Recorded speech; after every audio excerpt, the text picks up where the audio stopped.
So last week, one of my kids asked me, why do politicians say one thing and then do other things? And I immediately had an answer, not from any political science class, but from Gundam Wing. We're talking a cartoon about giant robots that I would watch on Toonami when I was about their age. So how the hell does that work? Step on it, Daddy! It won't be easy, but I'll try and destroy it. Who would have guessed Gundams had this much power? Mission accepted. So this summer at Comic-Con, I got to watch the original English voice actor celebrate 30 years of Gundam Wing, and in that video, something clicked. Something about why this show from childhood keeps coming back up when my kids ask questions about their world. The show itself follows 5 teenage pilots, Hiro, Duo, Trowa, Quattro, and Wu Fei, sent from space colonies to Earth to fight back against the United Earth Sphere Alliance. But there's this shadowy military organization pulling strings behind the alliance called Oz, the Organization of the Zodiac. Now, if you're sitting here thinking, like, what the hell is Oz? Why is Ariana Grande involved? And I thought this was about robots. I mean, just hang in here with me. We aren't defying gravity just yet. I mean, we're in space. There is no gravity. So we'll get into who these people are and why it matters. But first, you need to understand something. Frameworks that are planted in childhood end up activating years later when you actually need them. It's like the Winter Soldier, except with media literacy.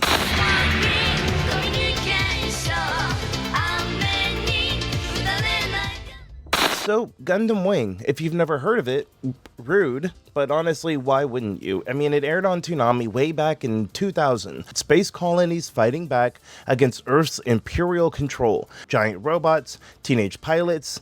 It seems like pure entertainment, the standard anime stuff that we all grew up watching. But to understand why it hit so hard, you need to have a little bit of context about what came before it. So, Mobile Suit Gundam, the 1979 original, revolutionized anime not because of giant robots, those already existed for decades, but because creator Yoshiyuki Tomino used those robots to explore war's psychological reality. Think about how most media portrays war. Heroes versus villains, good guys win, bad guys lose, and everyone goes home at the end of the day. Simple. It's like the playground version of war. Tomino showed me something very different. There are no pure heroes or villains, only people on different sides of complex conflicts making impossible choices. When my kids ask about conflicts now, playground fights, political disputes, and international wars, I approach it in a very similar way. Both sides have people who believe that at the end of the day that they are right, but the key factor is figuring out what each side wants and why. You have to extract the complexity instead of just accepting the surface level version.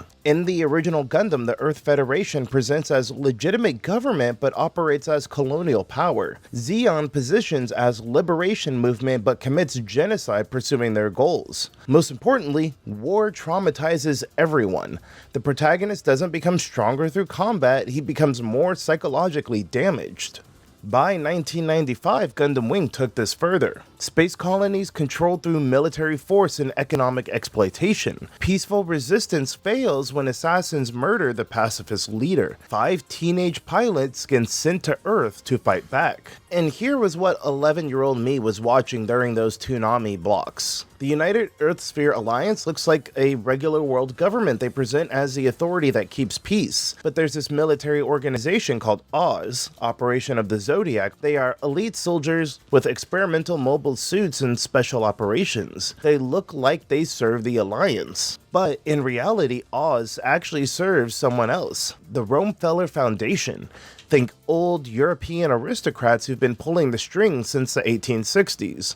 They own the weapon factories, they own the supply routes, they profit from the wars that they engineer. Now watch how this plays out. The Alliance thinks that Oz takes orders from them, but Oz leadership receives direct orders from Romefeller. The Alliance is the front and Romefeller is the actual power. The capitalism Pacifism is the one that's running the strings. When Oz stages a coup and dissolves the alliance, most characters are shocked, but Wing showed viewers the evidence episodes earlier. The whole thesis of this show is official hierarchy versus actual power flow. Back in 1961, President Eisenhower's farewell address warns about the incoming military-industrial complex. Defense contractors and military officials gaining unwarranted influence over government policy because they profit from continued conflict. We must guard against the acquisition of unwarranted influence, whether sought or unsought, by the military-industrial complex. The potential for the disastrous rise of misplaced power exists and will persist. We must never let the weight of this combination endanger our liberties or democratic processes. We should take nothing for granted. Only an alert and knowledgeable citizenry can compel the proper meshing of the huge industrial and military machinery of defense with our peaceful methods and goals, so that security and liberty may prosper together. Does that sound familiar to the Rockefeller organization? And then the next year, 1962, Operation Northwoods. Declassified documentation shows the Joint Chiefs of Staff proposed staging false flag attacks on American soil to justify military intervention. President Kennedy, newly inaugurated, immediately rejected it. But the whole point of the matter is that the Joint Chiefs planned this without any type of presidential authorization. The official chain of command versus the actual operational planning. The hierarchy versus the flow. And I think the real important part about this is the timing. The timing is all that really matters. I was absorbing Gundam Wing during a post 9/11 America. I was 11 through 13 watching this show while adults debated about whether invading Iraq was really about oil or weapons of mass destruction or spreading democracy. I wasn't old enough to really understand the resource geopolitics, but Wing had showed me official explanations and actual motivations can diverge and quite hard. There are things we know we know. We also know there are known unknowns. That is to say, we know there are some things we do not know. But there are also unknown unknowns. The ones we don't know, we don't know. So you understand the words I'm saying to you? Yeah. Well, what I'm saying is that there are known knowns and that there are known unknowns, but there's also unknown unknowns. Things we don't know that we don't know. What? Say what again? Say what again? And honestly, that terrified me as a kid, realizing adults didn't have clear answers. Watching leaders confidently assert things that contradicted each other. Wing gave me something to hold on to in that uncertainty. People in power often don't know either, and they're just better at pretending, which is something that is scary and comforting at the same time. The Gundam pilots themselves keep getting mission briefings. This target is a legitimate military threat. They complete the missions and then they discover that the military facility was civilian infrastructure, or the intelligence was planted to make them attack colonial allies. Every pilot eventually faces this crisis. How do I know my next mission briefing is accurate? If I can't verify information independently, how do I make ethical choices? Wing doesn't give them an easy answer. The pilots can't trust their information, but they still have to make decisions. They still have to act. Wing forces them and us watching to sit with that discomfort. So let's address what you're probably thinking. This is an anime about child soldiers. Are you really saying that this is good for kids? And I mean, that is a fair question, but let me show you how Wing handles it, because you're wrong. So Duo Maxwell, my favorite character, he grew up in the Maxwell Church orphanage. Episode 0 shows the massacre when he was around 7 or 8 years old. Alliance forces and rebels turning the church into a battlefield. Father Maxwell, Sister Helen, and every kid that he grew up with, Solo, the older boy that protected him, they all died in this battle. His entire community was erased in just one afternoon. When scientists recruiting Gundam pilots found him, violence wasn't philosophy, it was the only language that he knew, and it made sense of after watching everyone that he loved die. He called himself the god of death, and I mean, he jokes about it constantly too. It's partly because he's edgy, but that's also because that's the only way he knows how to cope with the death that formulated his entire existence. Chang Wu-Fei was a scholar at 14. Episode 0 shows his arranged marriage to Long Mayari, a warrior who delivered justice while Wu-Fei believed that justice didn't exist.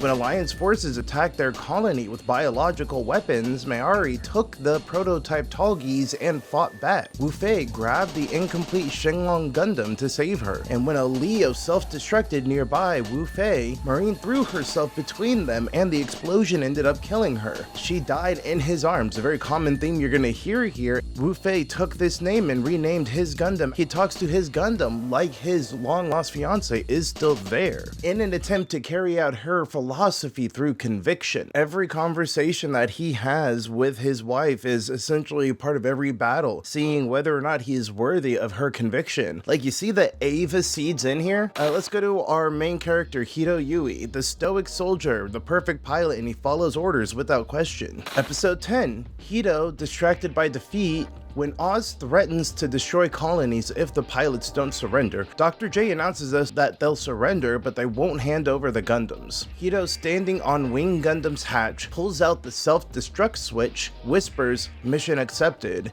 and detonates the Gundam with himself on it. He survives.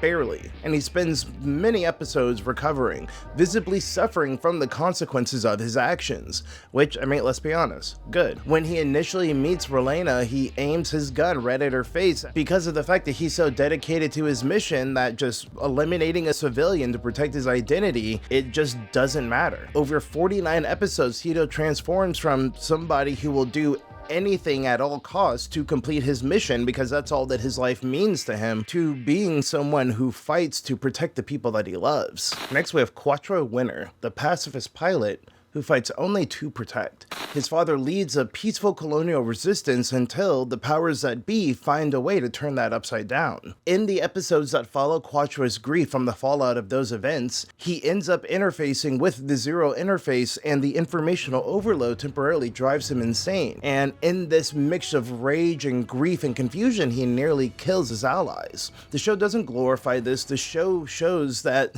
it shows trauma destroying someone's moral center. As he recovers, he ends up being completely changed by it. He ends up cautious. He ends up a lot more quiet, even more than he already was. He ends up permanently scarred by this. And then we have Troa Barton, the child soldier who has no memories before the age of 4. He was raised by mercenaries to be able to pilot mobile suits by the time that he was 10 years old. He had no name, no past, he had no anchor. At 15, he was working as a mechanic on Gundam Heavy Arms, and he witnesses the murder of the original Troa Barton, the actual pilot. The killers ask him his name. He says that he has none, so he takes the dead boy's identity. Very Don Draper. He performs as a circus acrobat between missions, and it's really the only time that he expresses any type of feelings that resemble joy. Late series, he takes a direct hit protecting a colony, loses his memory completely. His sister Catherine finds him and just cares for him. No expectation that he'll remember her, no pushing him to fight again. When his memories return, Troa chooses to fight,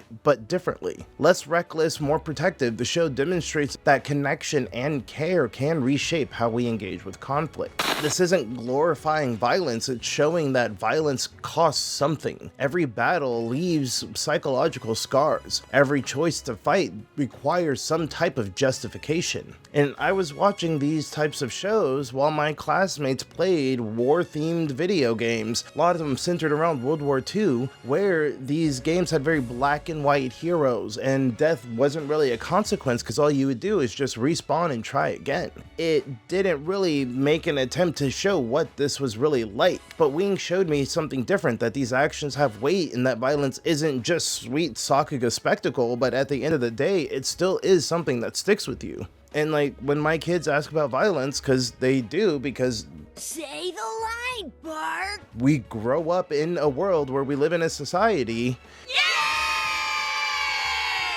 where we have school shootings and police brutality. I can't really pretend that these types of things don't exist. But I think at the end of the day, the main statement is whether or not violence is bad is just When is violence actually justified for what you're trying to do? And the battle scars that I just showed you, the Void in Troa, the Disassociation in Hito, and the Grief Weapon in Wu Fei, they set up Wing's most uncomfortable question. What happens when the people that are demanding peace have never experienced what creates soldiers like this? Enter Relena Peacecraft. She adopts total pacifism and refuses military action even under direct attack. The Saint Kingdom disarms completely, turns the other cheek as literal foreign policy. For those unfamiliar, she's asking war-traumatized 15-year-olds to stop fighting while her nation provides no actual mechanism to address systems that broke them in the first place. It's a very liberal take of just stop fighting and we'll figure it out later. And I'm not saying that she's wrong, I'm just extracting the pattern that is very explicitly at least explored within this anime. It's the pacifist rhetoric that gets weaponized by the systems that it's meant to try to resist. Like, watch how this happens. So Romfeller, the old money power, is actually in charge. The actual power structures, they don't respect Relena's pacifism. They weaponize it. They invade knowing that she won't fight back, eliminating threats without really expending any resources. Her moral authority earned through personal sacrifice becomes strategic cover for the violence that she is oppressing. And in my opinion, this is the extraction point that Wing kind of offers, or at least suggests. Peace rhetoric, that is rhetoric divorced from material reality, creates the permission structures for existing power to just consolidate. When you ask people to stop resisting without dismantling what they're resisting first, you're not promoting peace, you're promoting surrender to whoever currently holds power. Once you recognize this framework, it's really hard to not recognize it everywhere else. Why are you so angry? More division doesn't solve anything, and in translation it means stop resisting in ways that make me uncomfortable while the systems harming you continue unchanged. When people are saying that we need unity and not protest, or they need to protest the right way, it's the exact same type of doublespeak. Violence is never the answer, so accept the violence already being done to you just quietly. So in 2016, the Cambridge Analytica revelations kind of came to light. If you missed this was a political consulting firm that harvested data from 87 million Facebook profiles without consent. And then they used psychological profiling to micro-target voters with personalized political messaging. But here's what made it more insidious than regular advertising. They weren't just lying to everyone uniformly. They were feeding different groups different narratives designed to create conflict between groups who might otherwise find common causes. Tell one demographic that immigrants are taking their jobs, tell another that welfare recipients are draining resources, and then tell a third that both previous groups are the real problem. Each message custom tailored using harvested psychological profiles to trigger a maximum emotional response with minimum cross communication. The goal wasn't persuasion, it was fracturing potential coalitions before they could even recognize shared interest. This is Oz's playbook right there, industrialized through algorithmic precision. So how and why is it a cartoon about space robots prepare me to be a parent in 2025? Well, first off, the future is stupid. But second off, because Wing showed me patterns that stayed dormant until real-world context achieved them. I didn't learn shadow governments exist as abstract theory. I absorb pattern recognition at 11. Official story and actual power can diverge. You can also thank Chappelle's show for that. You might speak 16 languages, but you gonna need them when you in Times Square selling fake hats. I know Gucci when I see it, nigga, I'm rich. So one comment that I see a lot in my videos is essentially just let kids be kids. But I mean, here's the things that they're seeing. Every day they're seeing people going out there protesting things that even my children know are obviously wrong. And then they see people on the news and in more mainstream media saying that they're not doing it the right way or they're just not understanding. And I mean, it all just comes back to what Gundam Wing taught me. The systems being resisted always police the methods of resistance. Oz doesn't tell the colonies that your grievances are invalid. They say, we understand your concerns, but terrorism is just never the answer. They frame the Gundam pilots as extremists while presenting themselves as reasonable authorities maintaining order. I mean, Does that sound familiar? The exact mechanism that Relena's pacifism enabled, where the powerful define which resistance tactics are legitimate, that's how resistance gets neutralized before it threatens actual power. And this connects directly to Cambridge Analytica's playbook. They didn't just fragment potential coalitions with contradictory messaging, they amplified the peace policing rhetoric that keeps resistance movements fighting over tactics instead of building power. So there's a reason that people want to paint media literacy as cringe.